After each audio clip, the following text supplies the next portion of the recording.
Mga bossing, magandang araw. Welcome back sa ating munting channel. Set Moto Page nga pala, paki-pindot naman subscribe button dyan. Paki-like and share na rin mga bossing. For today's vlog nga pala mga bossing, gagawan ko ng video yung aking na-order sa Shopee na Hereford na battery. Ito po yan. Ito po.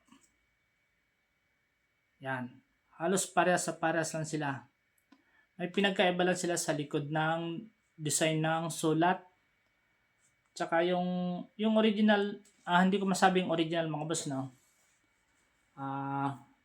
Yung nasa right side ko, ito yung kasama sa camera nung nabili ko. Hindi ko alam kung original to. Tapos ito yung na-order natin sa Shopee, nasa kaliwa ko.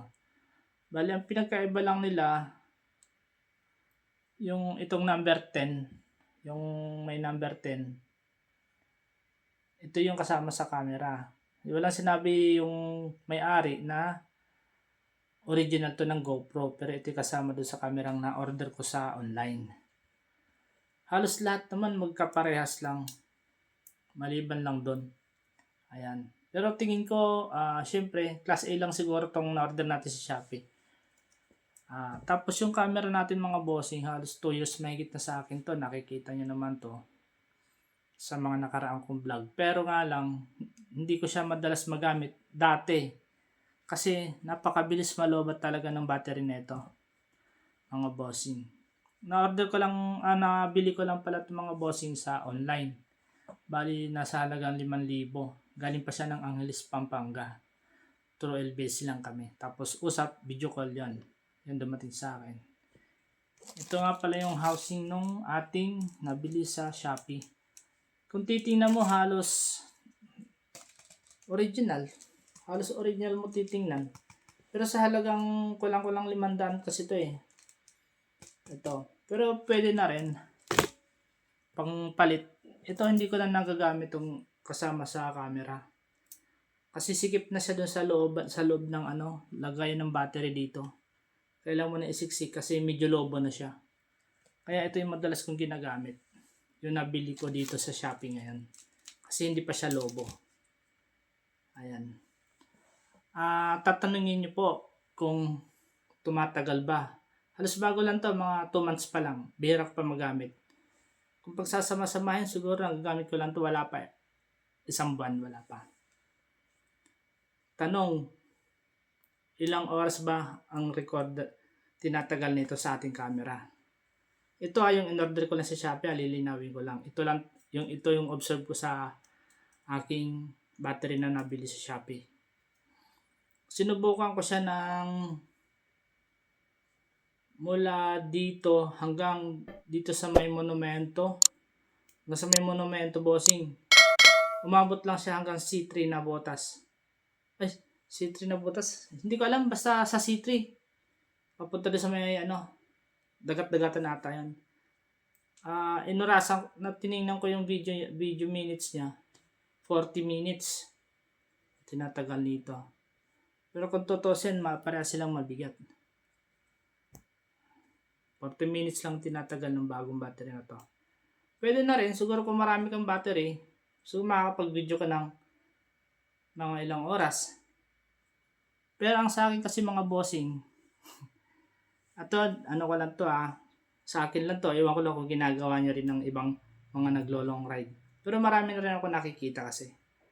Ang ginagawa nila, direct to power bank. Direct to power bank, mga bossing, di ba? Ako, ginagawa ko rin yun dito sa, sorry. Ginagawa ko rin yun dito sa bago kong battery. Direct to power bank, tapos direct dito sa camera. May magtanong po baka masira daw yung battery. So, may diskarte kasi ako ginagawa doon. Baka lumobo yung battery sa loob ng camera. May diskarte kasi ako dyan bossing. Bali, ang diskarte ko dito, para hindi lumobo, yung charging lang nito, battery, 1 bar lang. Share ko lang to, baka, excuse me. share ko na rin, baka sakali makatulong to sa mga mahiling mag long ride. Mga bossing, nabili ko lang dito sa Shopee. Ito ipapakita ko doon sa inyo. Ito, ganito yung itsura ng aking power bank. Ganyan. Ay mga boss, oh. Ayan. Ito yung setup ng helmet ko. Yung helmet ko medyo luma na, huwag nyo napansin. Ayan. Ganito yung setup ng helmet ko. Bali, maluwag. Ayan. Ayan. Ito yung power bank ko. Dalawa lang battery nito. Ito yung setup ko sa aking helmet ng mic. Yung mic nasa loob. Ayan, oh. At ito yung housing ko. Case. At naka-combo cable nga pala tayo mga bossing, ano. Naka-charge siya, tapos pwede kang mag-charge, pwede kang magsalita. So naka-combo cable tayo, ayan. Shoutout nga pala kay M3 Moto ba yun? Sa Shopee. M3 Moto. Tama ba? Basta yun. Nabili ko siya sa Shopee. Ito. Naka-combo cable tayo. Bali ito. Sinetup ko na lang ng maayos. Ayan. May bulaklak pa. Ayan. Bali ito pala yung ano ko. Yung aking wire na power bank sa likod. Ito. Pwede naman natin testingin, bossing. Testingin natin. Papakita ko sa inyo.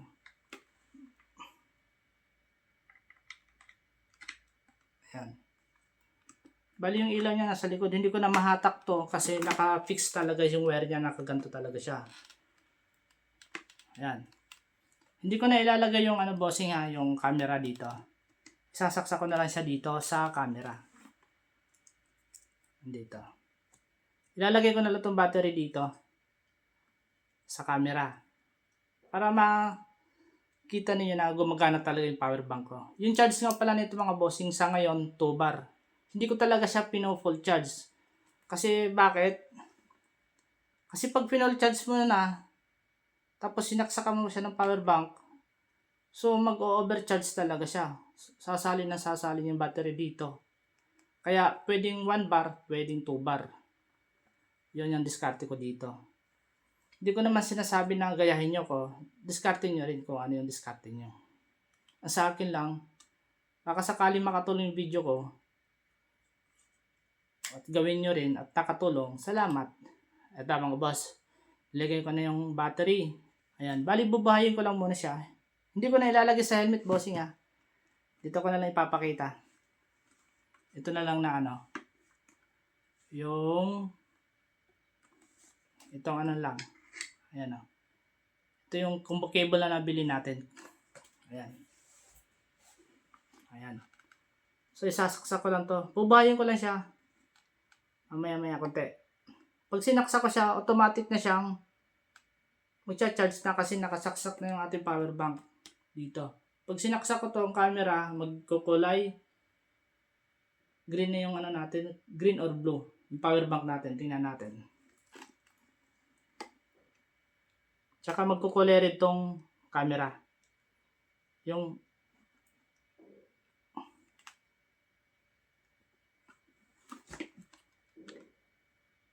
ay mga baso. Di ba? Kulay rin siya.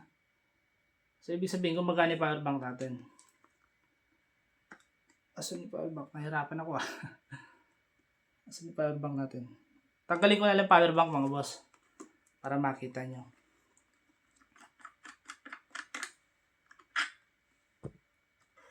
Ito yung power bank boss, 3 bar na lang. Ayan. 3 bar na lang siya. Kasi hindi ko pa siya na-charge kasi nagamit ko ito ng karaan nag-antipolo ako. Tapos ito yung camera natin mga boss. Medyo hirap lang ako. Ayan. Ito. Ayan. Ayan. Ganun lang mga bossing. Ginawa ko lang ng vlog to mga bossing kasi baka makatulong to sa mga naglo-long ride. Sa may mga Hero 4, Hero 3, at sa ibang camera pa. Pero hindi ko sinasabi na gawin mo, yung ginawa ko, gawin mo din. Hindi kasi kanya-kanya tayong diskarte mga boss. Ginawa ko lang to ng vlog para ma-share ko sa mga gustong gumawa din. Ayan. Off ko na to mga boss. Ay, open ko pala mga boss. Kasi hindi nyo pa nakita nag-open. Pag tumunog boss, open yan. Ayan. Makikita kayo dyan boss na ano. Gumagana ba? O, ayan. Nakita nyo. Meron, di ba? Gumagana yung mga bossing. Napaka-solid niyan to. Pag bumibiyak malayo-layo, ginagamit ko na to. Pero pag umuulan, hindi ko ginagamit to kasi mababasa. May waterproof case naman tayo, pero tulad yan na sabi ko, mabilis lang malobat yung battery ko, kaya hindi ko na ginagamit yan. Kaya pag umulan siya, tinatanggal ko na lang, pati battery tinatanggal ko. Binabalot ko tong combi cable na yan, nilalagay ko sa loob. Para hindi mabasa. Para hindi magka-aberya. Hindi magkaroon ng kalawang sa loob. Bali, so patayin ko muna to. Ayan. Patay na. Tanggalin ko na rin. Kasi pinakita ko lang to. Ayan. Wala na. Dito tanggalin ko na rin to. Tinatanggal ko lang pala itong mga bossing pag hindi ko ginagamit. Bali dito ko lang sinisiksik to sa ilalim. Ito. Iniipit ko lang siya dyan. Yan. Ganyan lang siya. Tapos pag gagamitin, lalagay ko na lang. So, dito nagtatapos yung vlog natin tungkol dito sa battery. Ito, ginawa ko lang tong vlog na to para ma-share ko yung diskarte ko dito sa helmet ko na pang long videos. Baka sakali makatulong. Kaya, ayun. Yun lang. Maraming salamat mga boss. Paki-hit naman yung ating notification bell button at pindutin na rin ang subscribe and then follow my Facebook page. Andyan na rin po sa screen yung aking dalawang channel. Maraming salamat!